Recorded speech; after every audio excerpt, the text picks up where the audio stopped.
Guys, welcome back to this week's episode of Unleash Your Inner Greatness. And this week I have a really incredible guest on the show. My guest this week is Josh Quigly. In 2014, Josh founded Shark Dog, a digital brand agency which helped entrepreneurs and organizations improve their online presence. And in recognition for his incredible work, he was awarded Young Entrepreneur of the Year in 2015 in Scotland. After surviving a suicide attempt in May 2015, Josh made a commitment to raise awareness of mental health. And over the last few years, he's been embarking on an unbelievable cycle around the world as part of that journey. I've actually been following Josh on social media for quite some time. I was a supporter of that journey as well a while back.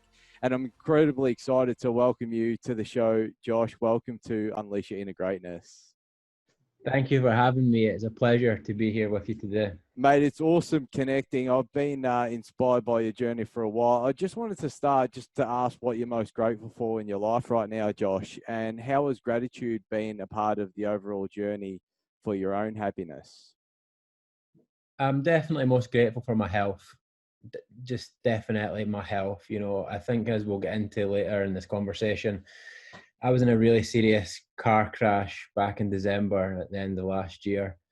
I was out in America, I was on my cycle around the world, and I was hit by a car at 70 miles an hour and, spent 5 weeks in hospital and rehab in America. So to go from being a guy who was, incredibly fit and, literally cycled 3/4 of the way around the world in about 8 months, cycling over 200 miles per day, to go from that level of independence and health and fitness to lying in a hospital bed and being totally reliant on, doctors and nurses for basic things like food and water and the toilet. And so, yeah, to be fully recovered from all my injuries and to be back on my feet and to be healthy and to be fit and to be back out on the road riding my bike is just the most incredible thing. And so I'm incredibly grateful for that. And I think that given everything that's going on in the world right now with the coronavirus pandemic, there's literally hundreds and thousands of people dying every single day. And I'm in full health and I've never been healthier. So I'm just incredibly grateful for that. It's awesome to see, Josh. And what I love about your story and yourself as well is just the authenticity. Watching your journeys, it's like a roller coaster. There was times where you'd start the journey and then, you got to the ferry in Calais and you sort of turned back and I'm thinking, oh no, is he going to do it? Is he not? But it's been an unbelievable journey and there's a lot of depth behind the journey. For those people on the show who don't know you, I was just wondering if you could take us back and just, for the listeners who don't know you, mate, could you give us a bit of an overview of the story as it was and how you got to where you are today? Yeah, so at the end of 2014, I think I was about 21 or 22 years old. I was living in Scotland, which is where I'm from, and I had my own business, which I'd started just out of leaving university. And the digital marketing agency called Shark Dog, was doing really well. We'd had, I had a client portfolio that was growing. We had a couple of staff. We had our own office. We had a lot of momentum, and it was a lot of fun building that business. And later, a few months after that, I received an award for Young Entrepreneur of the Year. So it was just incredibly fun, incredibly exciting. I've always been an entrepreneur. I've always, dreamed of working for myself and having my own business. So to be 21 years old and have a real business like that was just the most incredible experience ever. But then at the end of 2014, I went through a really big breakup and basically been with my ex-partner for about 7 or 8 years. Basically high school sweethearts, got together at like 14 or 15 and then, been together all that time up until I was like 21 or 22. And then that relationship came to an end at the end of 2014. And look, I don't tell you that so you feel sorry for me or think that I'm a victim. I paid the price for who I was and the way I lived my life. I was a very selfish, self-centered guy. I was a young Scottish guy who was more interested in drinking and drugs and going to the pub and living for the weekend, and that was my priority at the time. And so, my girlfriend had enough and said, I don't want to be with you anymore. And it was really tough to deal with. And the worst part was probably that I had to wake up every day and look in the mirror at the guy who effectively ruined my life. And, you know, I knew that it was my fault. I knew it was my mistakes. And, you know, it was just really tough. And I fell into a really deep and dark depression. And basically for about 6 months at the start of 2015, I was just in a really horrible depression. I was drinking a lot. I was doing a lot of drugs, and I was just really a shell of myself. I just wanted to die, basically. I just wanted it to be over. I just couldn't believe that things would ever get better. And then I decided one night I was just going to do it. And I went out in my car at about 1 a.m. and crashed at about 70 miles an hour into a concrete barrier on the motorway. And, you know, that was my suicide attempt. And I was very, very lucky to survive that. And, you know, I woke up in a hospital and had somehow miraculously walked away with no physical injuries. I was not hurt. I was not injured. And less than 24 hours after crashing that car, I was told that I was free to go and I was released from hospital. And I remember before I did that, I walked along to the chapel in the hospital. And, you know, as I've spoke a little bit about earlier, I was the sort of guy back then who was like drinking and doing drugs and partying and living for the weekend. I wasn't the sort of guy who ever went to a chapel or went to church, or I definitely had no spiritual or religious beliefs. I didn't believe in any of that. You know, I was actually skeptical of that. I was the sort of guy who used to mock that and, you know, just joke about people who were like that, because that's the sort of person I was back then. But I sat in that chapel that night in the hospital, just contemplating the fact that I'd, you know, tried to end my life, survived, and literally walked away from a 70-mile-an-hour car crash with no injuries. And I basically, you know, thanked a God that night that I never believed in. I wrote a message in the guest book in the hospital, which basically said, you know, I've never been religious, I've never been spiritual, but, you know, somebody somewhere looked down on me last night and saved my life. I've never believed in God, but I've been given a second chance. It's my chance to go and do something about this. And so I thank the God I didn't believe in. And I repeat that again, because I just think it's such an important thing to stress, is that, you know, that to me is like the ultimate sign of faith. Like how can you thank something that you don't believe in? So that basically started a really crazy journey for me, because, you know, as I said, at that time, you know, I was like an entrepreneur running a business. I was out at the weekends, I was partying. And it was almost like just that night, although I survived, part of me died. Like, I survived the crash, but the part of me that I thought I was died. Like, after that crash, I just had no interest in drinking and going to the pub. And I still done it. I still went and done it for 3 or 4 months, because, you know, it was what I'd done. It was who I was back then. It was my conditioning. It was my habits. And I didn't know what else to do. I didn't know the alternative. So I continued to do it. But I can just remember, you know, sitting in my local pub, which at that time was my favorite place in the world, that I'd spent so many years in. And I remember just looking around, you know, and thinking, this is not it. This is not why I'm here, you know. And I knew that night in the chapel that there was a reason why I was kept alive. I just believed that. And I knew I had to go on a journey. And a few months after that, about 4 months after the crash, I happened to be at an event where Sir Chris Hoy was giving a talk. He was one of Scotland's most famous Olympians, won so many gold medals for anybody who's not aware of Chris Hoy. And I was at that event because it was a business event. I wasn't there because I was interested in cycling or sport. He was speaking at a business event, giving like an after dinner motivational talk. And I remember just sitting in the audience that day, and I just felt so inspired. And I was looking for something different. I was looking for a change. I was looking to do something different in my life. And I remember that day I was sitting in the audience and I said, fuck it, I'm going to cycle around the world. And that was, you know, I just get goosebumps thinking about that. It was just such a life-changing thought and a life-changing decision. And as a guy who was, you know, 14 stone, overweight, unfit, out of shape, abusing his body with drugs and alcohol 4 times a week, and importantly, not a cyclist, I got on a bike and tried to cycle around the world, and, you know, it changed my life. Wow, it's an unbelievable story, Josh. It's an incredible story, and it's interesting how you did mention faith was, I guess, a pertinent part of the journey. I wanted to ask how, you know, faith is still having an impact in your life right now, like just following on from that. Given that, you know, you felt like it was a second chance at life, have you become a bit more spiritual in nature, or how is faith now part of the journey for you? Oh, absolutely. Faith is the foundation. It's the principle which holds everything that I do. So I'm now, I'm now a professional athlete. I'm full time on the bike, and like I'm going to go pro next year, and that is really the external manifestation of an internal spiritual journey. Like I went on the bike cycling around the world because I wasn't sure what to do, and it was the bike in the beginning was a vehicle for me. It was a tool. It was, I went away to cycle around the world thinking I was going to find something, thinking I was going to find a sense of purpose or a happiness or some sort of thing. And so I never really seen the bike as the thing in the beginning. It was the thing that was going to take me on the journey.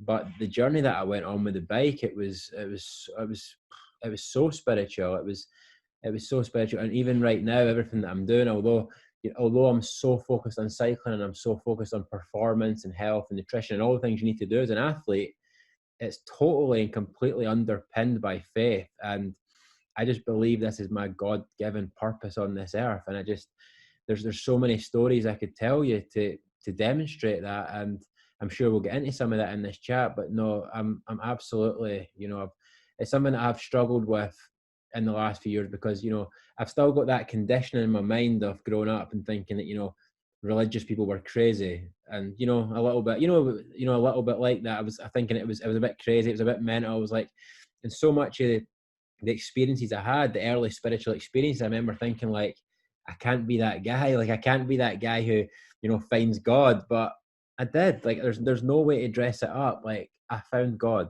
and it came into my life at the right time. It came into my life when I needed it. And so yeah, I'm a massive believer in that stuff. And everything I do now comes from above. I'm just the guy doing it. Just the vessel, right? Yeah. For a greater mission. The cycle was, I was watching it from the start, and as we spoke about before we sort of started recording the show, it was an emotional journey, to say the least. And all the supporters would agree that they were with you as part of that emotional journey.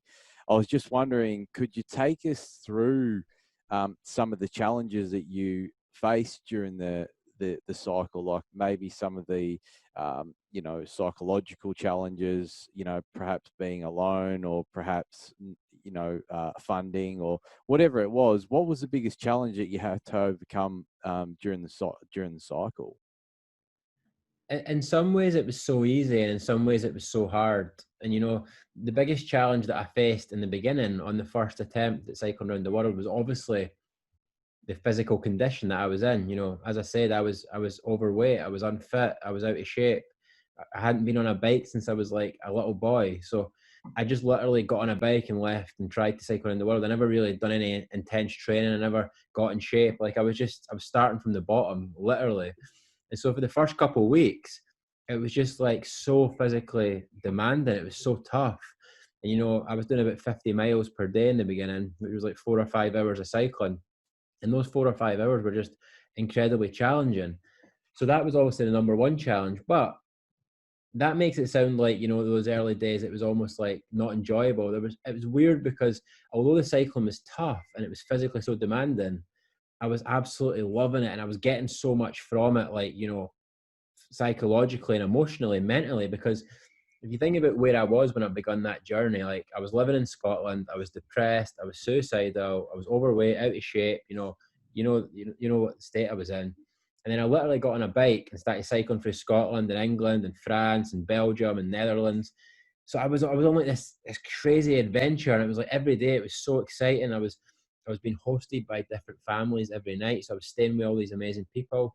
I was cycling through all these beautiful places. I was reading all these books on like philosophy and happiness. I was meditating. I was just meeting people who were on the road. I was meeting other travelers. It was just like the adventure of a lifetime. So I was just getting so much from it. And when I look back and everything that I've done the last few years, like I'm so romantic about those early days. Like, see, when I just didn't have a clue, although I was struggling so much and I was in so much pain, I actually kind of look back at those days and a little bit of me sort of longs for those days because it was just so new and I'd never done anything like that before. And so no, it was absolutely incredible. I think the good thing was that a lot of times people will ask me like, how did you do it? And the answer to that question really is that there was no alternative. Like I was in so much pain, right? And it was just so painful to be me and to have my feelings and to have my emotions and to be living in Scotland, feeling like I was suffocating in my environment, which was dominated by alcohol. And I knew I had to stop that. And so, it was so painful, but I had that great source of fuel, which was pain. There's no greater source of fuel than pain. See, when you're in pain and you want that pain to stop, you will do something about it. And I was just in so much pain that, getting on the bike and doing those miles, which were really tough, was almost like the better option of the pain of being me in Scotland or the pain of the bike. And so I was just forced to do it. And I just kept moving forward. I just kept cycling and cycling and cycling and cycling until I eventually got pretty fit and it started to become a bit easier on the bike. But I was just in so much pain in the beginning that I was so driven. So when you ask what were the challenges, it's weird because although the cycling was tough, it was the only option for me. There was no other option. So I just done it and I got on with it. And when you talk about the pain, what pain were you sort of experiencing? Was there a specific pain that was driving you to become, that frustrated individual? Was there something that you had to heal within? There's loads of different things going on there. So there was a lot of regret and shame and guilt Yeah. over what had happened with my ex-partner. That really killed me. Yeah. That was so hard to live with. As well as that, I don't talk about this stuff much because it involves somebody else. I don't think it's fair, but I will say that, I was a massive part of her family. Her mum was like a second mum to me, and her dad was like a second dad to me, and her brothers and so much of their family was like my family. And so I didn't just lose her, I also lost all the family. So it was almost like, like your family getting killed in like a plane crash and just losing them all at once. It was just so impactful. And it was even worse than that because it was like, I knew that it was my fault as well, and I threw it away. And yet we're all living in this same town. They're like, I know that these people are all like 2 miles away from me, but yet I'm not allowed to be part of their lives anymore. And just the pain of throwing that away was just so tough. And, I don't want anybody to feel sorry for me. It was my fault. It was my responsibility. But just because it was my fault doesn't make it any less painful for me. And so that was a big thing. And I think it was also very painful as well that, I had the best group of friends ever growing up. Like, see the friends I grew up with, my high school friends, the friends that I spent 10 years growing up with and, drinking and going to the pubs and living that life. Honestly, we had so much fun, and we were so close as a group. And when I tell this part of my life, like, I don't regret that in any way. Like, when I talk about, used to be into drink and drugs and all that, like, the truth is that I had so much fun. Like, that was my life when I was younger. I just did. I loved it. It's not something I want to do anymore. I just don't. But I can't deny that I had fun back then. It was the best thing ever. It was so amazing. But I got to a point where I realized that if I keep living my life this way, I'm going to end up dead. Like, it's non-negotiable. Like, the way I'm living my life, the amount of drugs I was doing, the amount of alcohol, on top of the depression and the pain, it was just toxic. It was too toxic. And I think when I was younger, I got away with it because, I was a pretty happy guy. I was enjoying life. I had all these friends. It was just good. It was fun. It was sociable. But it got to a really dark place where I was really just doing it for pain rather than just for fun. And Yeah. so I knew that, because of the environment and the group of mates that we were, me and my mates weren't the sort of guys that go and have a coffee and talk about how we feel. Do you know what I mean? We go to the pub, that's it. That is what we done. And I knew that I couldn't do that anymore. So I also had to remove myself pretty much from my group of friends and really isolate myself because it was just so hard. I thought, there's no way I'm going to stop drinking if I'm in this group. And it was one of the most painful things I've ever had to go through. And again, that was my fault, my responsibility. Don't expect anybody to feel sorry for me. It was a decision that I made, but I had to make the decision for me because I felt like if I keep going like this, I'm going to end up dead and I need to go and do something different. And that's where cycling came in it. So there was so much loneliness there. There was pain, there was regret, there was shame, guilt. That was really, I suppose, why I was feeling so in so much pain at that time. Yeah.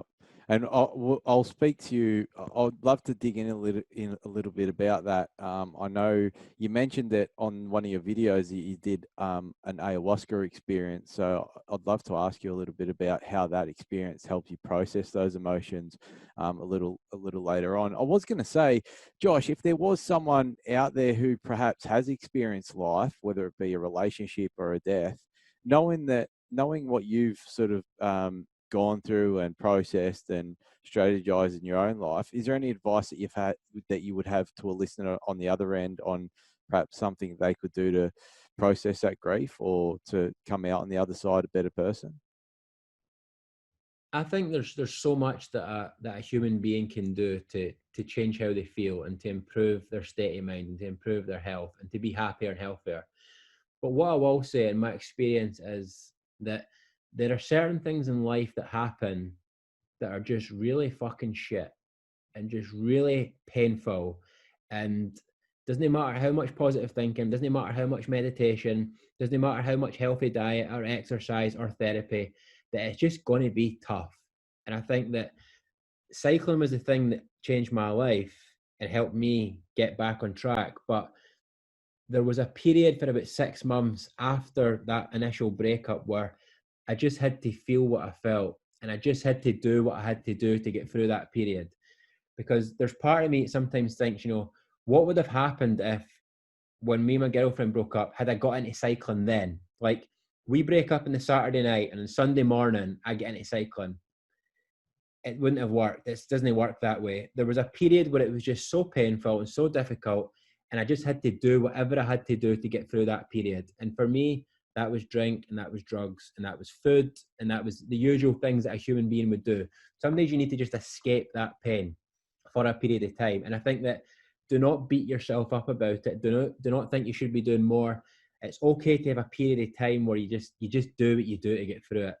But I will say that eventually there will come a time where you really need to deal with what happened, and you can't keep escaping with the drink and the drugs or the porn or the gambling or the food or the social media, whatever that thing is that you're using. And you'll have to have a really honest conversation with yourself in the mirror where you say, am I really doing enough each day to be the best I can be and to feel better? And that moment came for me. But I think that in the beginning, you need to allow yourself time to just accept it, deal with it, and get through it. But there does come a time where you're going to have to do something about it. And for me, that took me probably about almost a year after the breakup. It was about 9 months. It took me about 9 months. And I finally thought, you know what?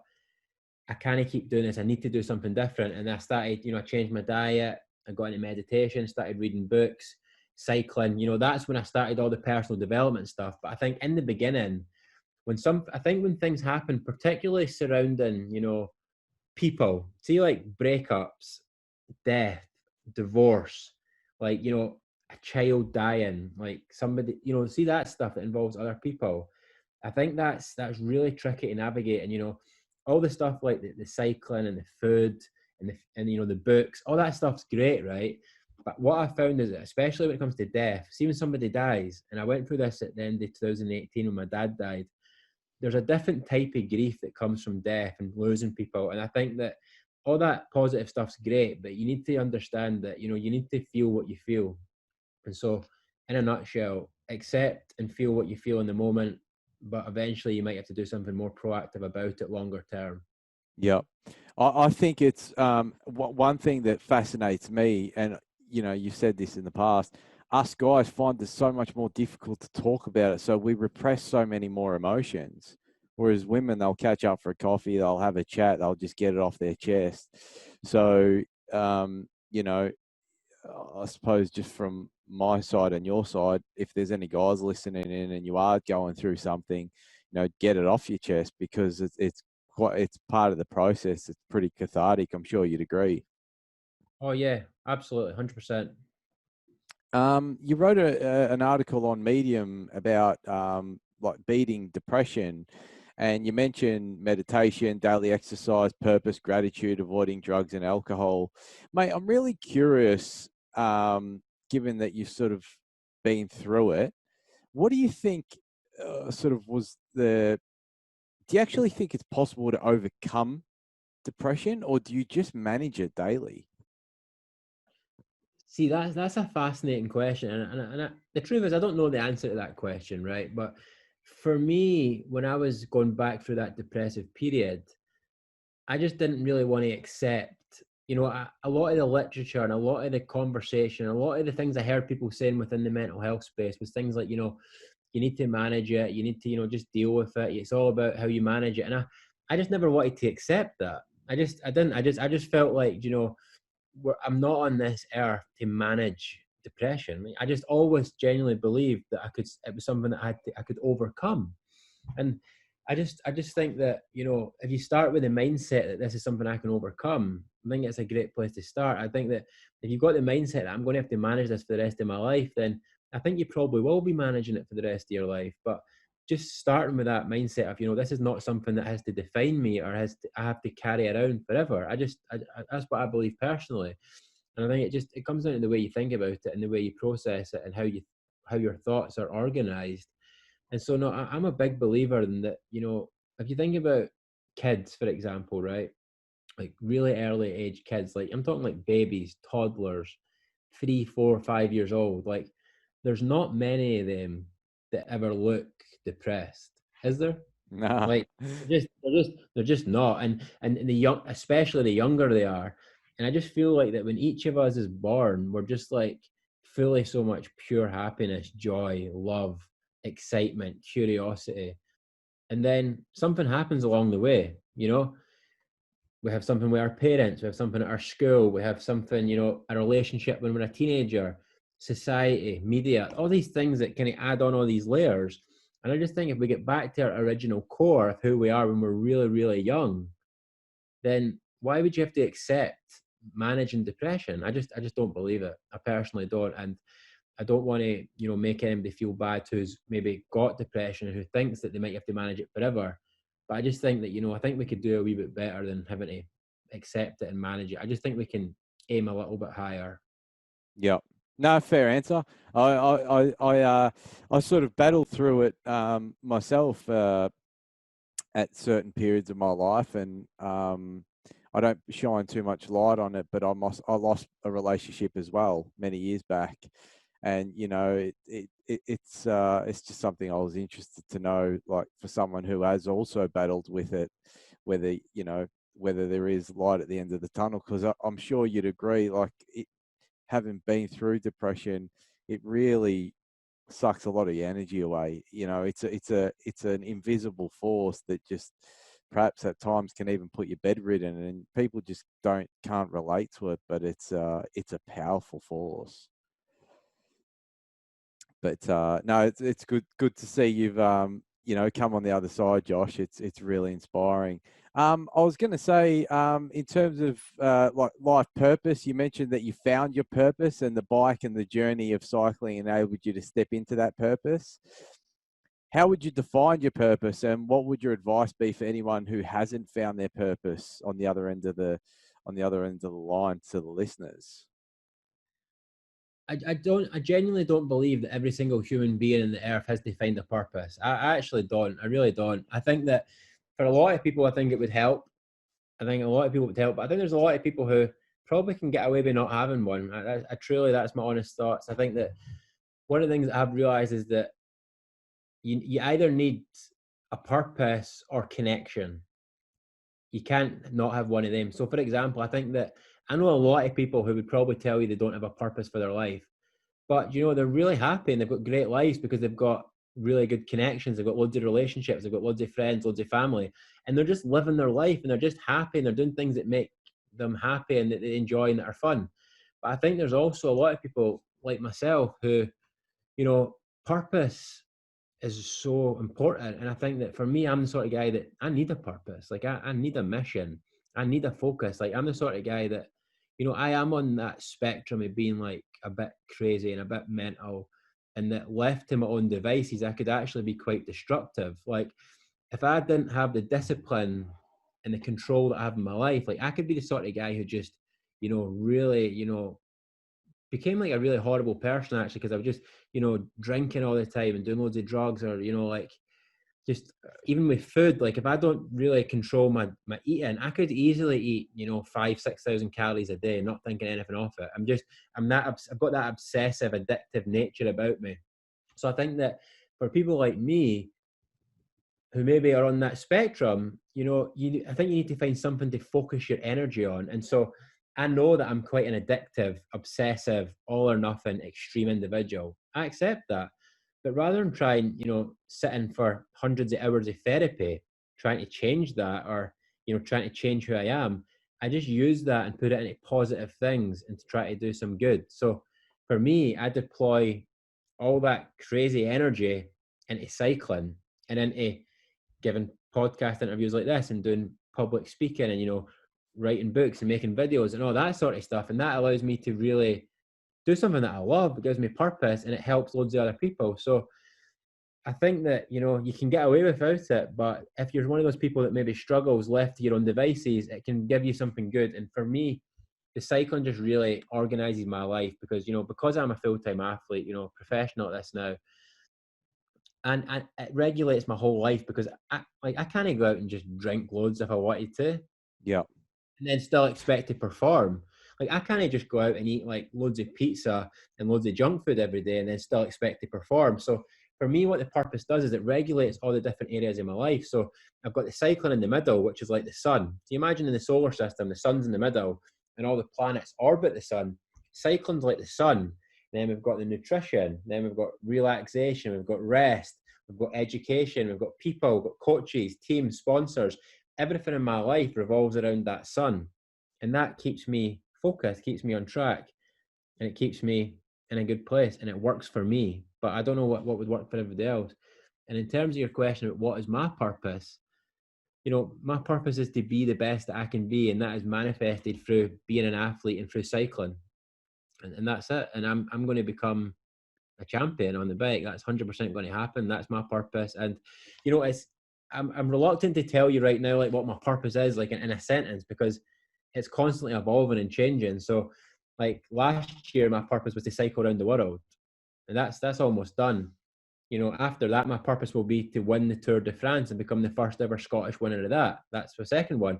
Then after that it'll be something else. So it constantly changes and evolves, but at its absolute core, what I think it is, I've had to put it into a sentence, and this is not conditional on any external goal, is that my purpose in life is to be the best version of myself as a human and as an athlete, and to share that journey with other people, to inspire them to do the same and be the best that they can be.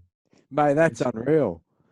So over the years, that's going to change. How that looks externally is going to change because at one point it'll be the Tour de France and one point it'll be cycling in the world, but it never changes in terms of I'm just always trying to be the best that I can be at what I do. And then the important thing for me as well is that it's the documentation and the sharing it. Like I do like a vlog that I do every day almost, and I've shared so much in my life. And for me, I don't want to just win the Tour de France, and I don't want to just cycle around the world. I want to show you how I done it, because I think that's so valuable. And what's so exciting for me is that I've got vlogs from the beginning of this journey. Like I've literally got a vlog in 2016 when I say, or sorry, the end of 2015 when I say, I've just been along to a talk by Sir Chris Hoy and I'm going to get into cycling. I'm going to cycle around the world. I'm not a cyclist, but I'm going to go for it. Think about that video, right? And then we edit that up and mash it up with me actually being a professional cyclist and on the Tour de France and winning races. It's so incredible. And that's, for me, it's about being the best that I can be and sharing it with other people, because I think it's so valuable. And, I can never take back my story. Like, everybody who knows me knows my story. Like I can never go anywhere and anybody who knows me doesn't know that I tried to kill myself, right? Or had mental health problems, or had addiction problems, or drugs, whatever, right? So I'm just going to go all in and accept that my story's out there, and I'm just going to share as much as I can possibly share. And that's why I do share so much online, because I'm comfortable with it. I'm so comfortable with it. And I've always been very conscious of the story that I was writing, the story of my life, really. And I think that just documenting that stuff is just so valuable. And, the feedback I get for the vlogs and stuff is it's so amazing. Like there's people who just because of me being me and living my life, people are getting into cycling, people are eating better, people are feeling better. It's amazing. I love it. Yeah, I reckon that's the true power, like the stories and the people you impact afterwards. So it's pretty cool. When you come off the bike, Josh, because I know, like, you know, if we're stuck inside all day and then you go outside into nature, you feel different, right? You feel different. Or if you jump on the bike, like before, I was just on the bike outside, and off, you know, you feel incredible. You feel so different. After all that time that you come on the off the bike, how did you shift the mindset from, you know, being on the bike, having this amazing journey, being in the media, having everyone reach out and say, "Oh, you're such an inspiration," or, you know, maybe some people say not, you know, however so. But There's a few of them. yeah, I know they pop up as well. But what was the mindset shift that you had to make when you come off the bike?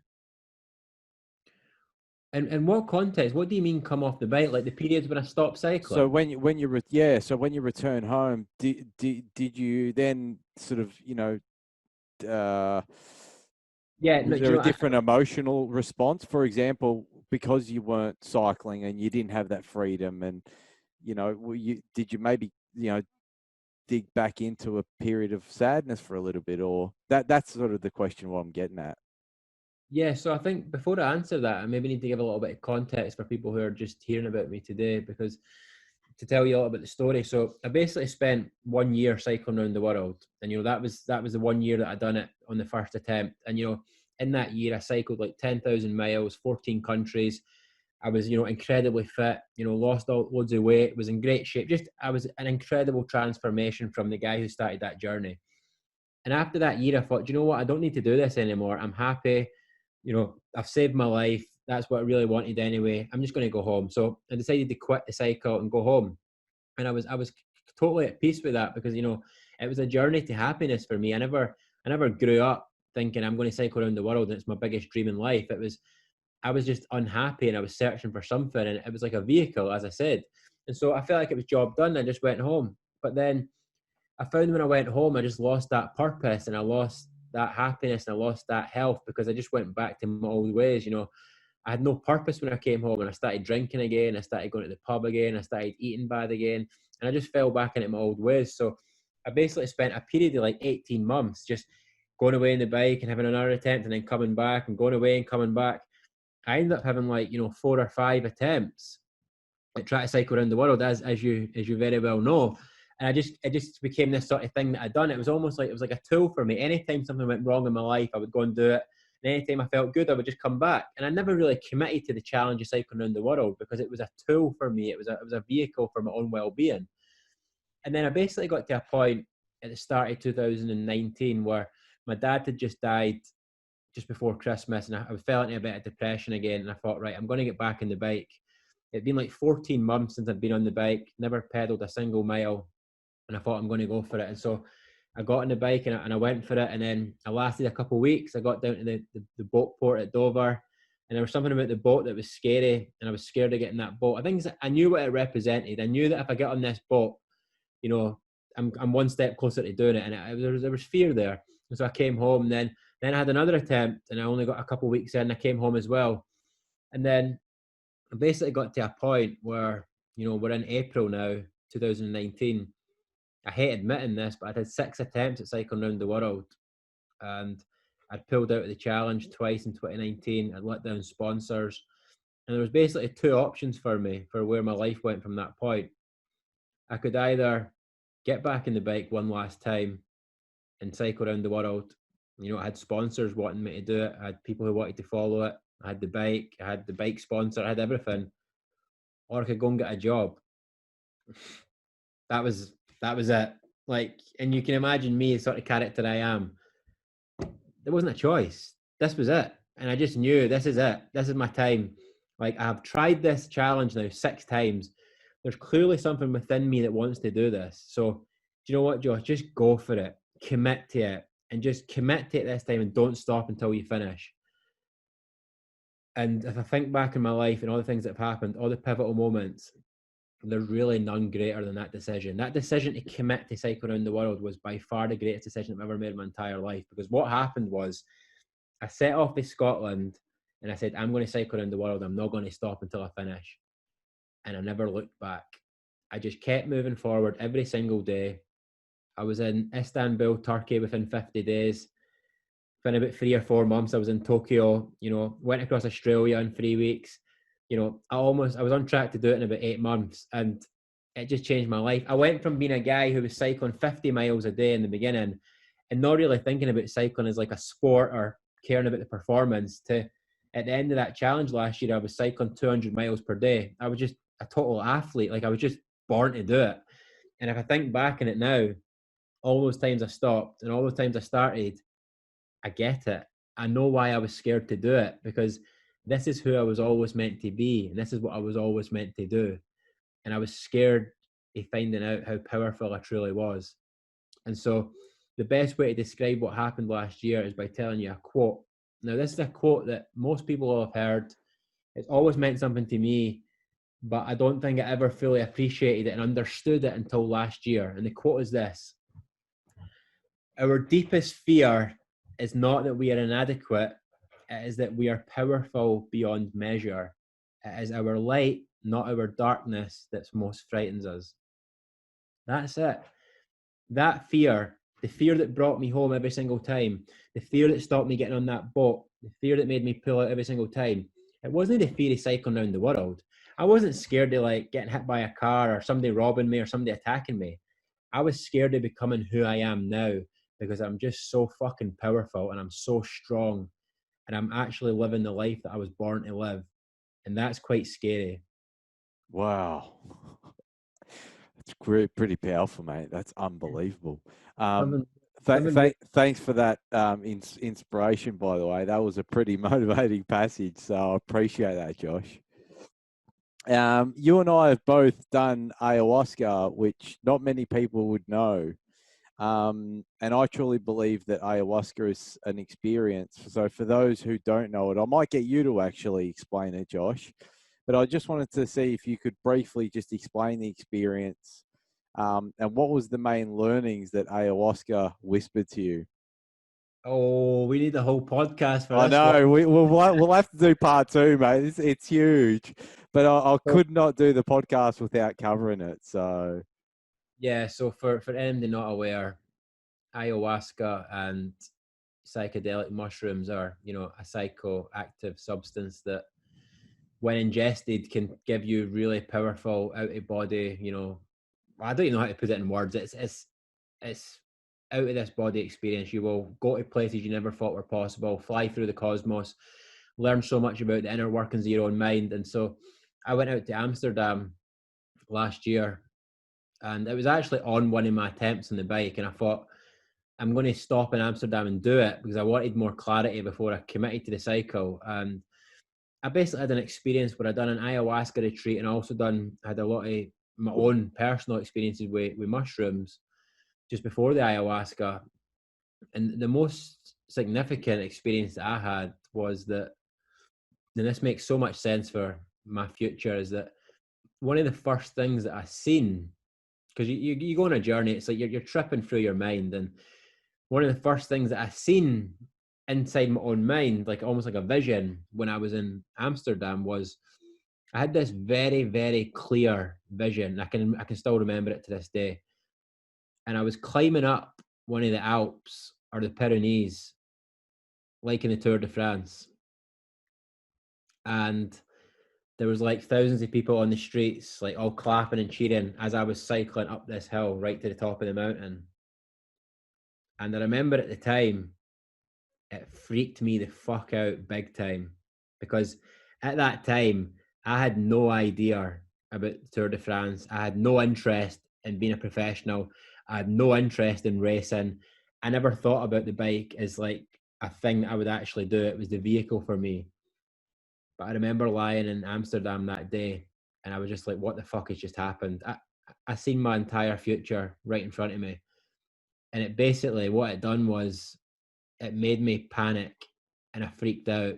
And I done what I always done. I thought, I'm not going to cycle anymore. I came up with a stupid excuse and I quit and I went home because I'd seen my true future and I gave up on it. And so that was really, in a nutshell, There's so many things I could tell you, but that was the most significant about my psychedelic experience. I literally seen my entire future, and so powerful, just so powerful. It's a really powerful experience. We'll definitely cover a bit more on episode number 2 on that one. Mate, I wanted to ask, you've read a few books. Jack Canfield's book, The Success Principles, was influential as part of your journey. I was just wondering, what was the biggest takeaway in that book? And do you have any other book recommendations for the listeners? Yeah, I've read so many books over the last 5 years, and that first year when I went away cycling, I read about close to 100 books. I was just obsessed by like philosophy and happiness, and I just read so much. Oh, what's the best book that I've read? We'll start with the one you mentioned, because that was the one that I read first. So I met a mentor at that time. A mentor came into my life. His name's Alan Bonner. He's now still my manager / agent / mentor. And he just changed my life so much, because in that period where I was depressed and feeling shit, he came into my life. And I remember one of the first things that he said to me was that, Josh, you can have, do, or be anything you want. And that was just like life-changing knowledge and wisdom. Nobody'd ever said that to me before. He was like, you can have or do or be anything you want. So what do you want? What do you want to do? What do you want to have? And who do you want to be? And it was just life-changing advice. And he then gave me a book, Success Principles by Jack Canfield. And the first chapter of that book is basically about personal responsibility. And there's a formula in that book, which is E plus R equals O. Event plus reaction equals outcome. And I cannot stress how much that chapter changed my life, because I read that in September 2015. I did the breakup at the end of 2014, suicide attempt in the May 2015. And, I was a victim back then. I was telling everybody, I actually said to my mentor on the phone, if only I never went through this breakup, I would be happy. That was my mindset back then. I was a victim. I was blaming the breakup. I was blaming Scotland. I was blaming alcohol. I was blaming, my environment. And I realized if I was ever going to feel better, ever change my life, I was going to have to take personal responsibility for my life. And honestly, it changed my life so much. September 2015, my life changed forever. I decided I was going to stop drinking. I decided I was going to start eating better. I decided I was going to start exercising. And it was like a month or two after that, I went and seen Sir Chris Hoy and decided to get into cycling. So that was just such an incredible book for me. And there were just so many more over the years. I'm struggling to actually think, just because there's so many that have impacted me in different ways. I think the one that will always mean so much to me, because it's essentially my story, is The Alchemist. Yeah. Yeah. That's one of my favorite books of all time. So powerful, The Alchemist. There's just so much in there. I can remember the first time I read it, it was just a magical experience. It was like, how is this book a thing? Like, how have I never been exposed to this before? Yeah. I'm not going to tell anybody anything about The Alchemist. You need to just go and read it. It's just such a magical book. We'll drop it in the show notes. I need to reread it. It's I think it's timely, actually. I need to reread it. It's awesome. Mate, I've got one question and then 3 rapid fire questions for you, if that's all right. Yep. I just want to what's your legacy, Josh? How do you want to be remembered as an individual? I'm going to put myself under a lot of pressure here, right? And I'm going to give the answer that I don't want to say now, but that the me of 10 years from now wants me to say. Okay? Yep. Go for it. Because I'm still uncomfortable with it, because it's so big. But I know I'll give you permission. I know it's where I'm going to be, and I know it's where I'm going to end up. And to do any justice to myself and who I am and my ambitions, I need to say it. I will be remembered as the greatest athlete of all time. Yep. Exactly. That's amazing. Awesome. Yeah, and, I just know it. I've just got a feeling about it. It comes so deep from within me.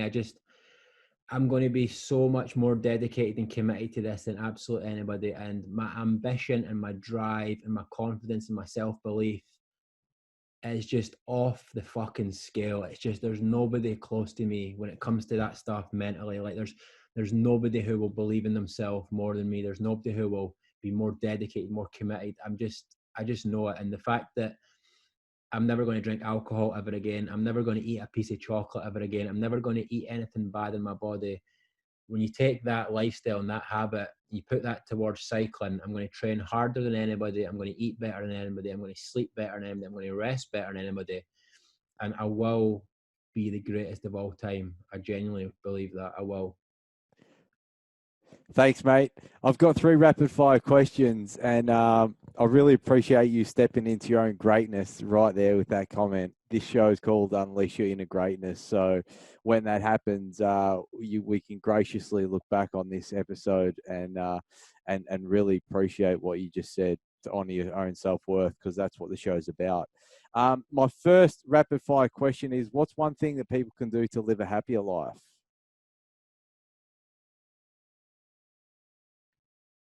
Spend more time with the people that they love. Okay. Yep. That's not the usual answer I would give to that, but I think that the coronavirus has made me appreciate just how much more important people are. You know, you need to have relationships in your life, and you have to spend time with those people that you love. Awesome. Awesome answer, mate. It's very timely. Next one is, what's one thing people can do to live a more purposeful life, Josh?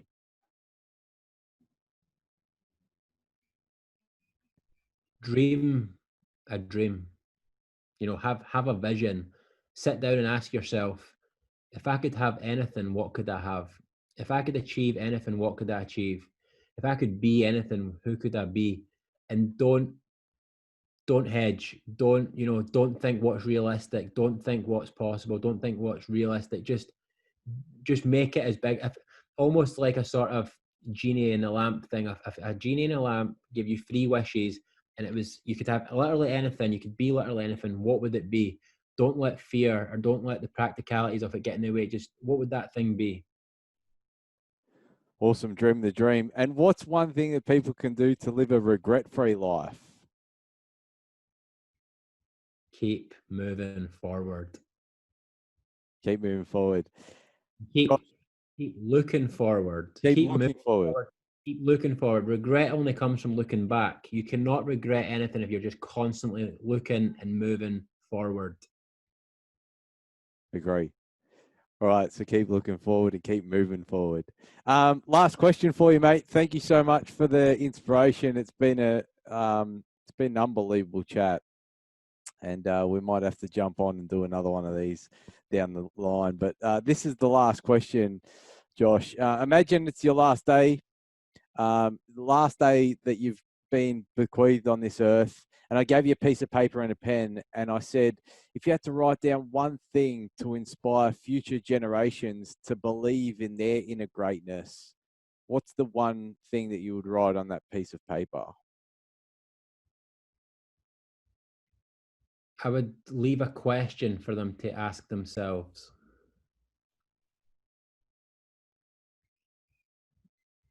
And the question would be, who am I and why am I here?